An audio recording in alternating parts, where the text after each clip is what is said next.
Well, the number of people arrested is rising tonight after yesterday's ICE raid in Kings Mountain. When we first brought you this story as breaking news yesterday around this time, that count was around a dozen. But today that number rose to 30 people.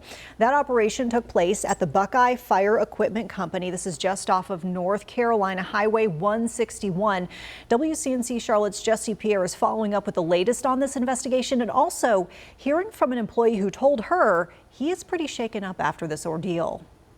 It was a pretty scary situation for some of these employees to see their co-workers detained and some possibly face deportation. I spoke to one man and he says even though he carries his green card with him at all times, even that doesn't give him the security to feel that it couldn't be him next.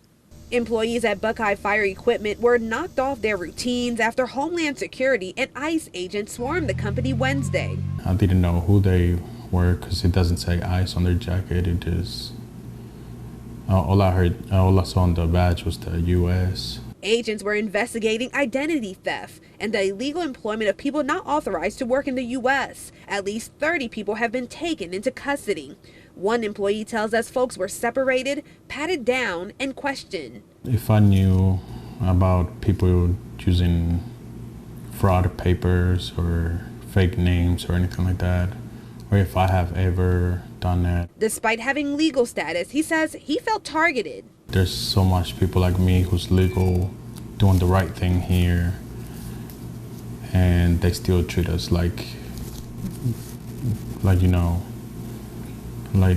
if we're not doing the right things. The Carolina Migrant Network is outraged by the raids and received several calls to their hotline. Messages and calls spanned from loved ones who are worried about what was going on, who were trying to leave their homes, to childcare providers who knew parents within the facility that were being detained. The advocacy group says these raids not only spread fear and break families apart, they hurt the economy.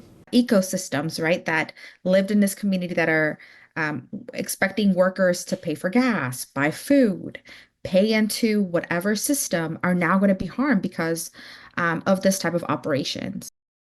The Carolina Migrant Network is encouraging folks to speak with an attorney and to know their rights. Now, this is an ongoing investigation and more people could be taken into custody. In Kings Mountain, Julieth Perez, WCNC Charlotte.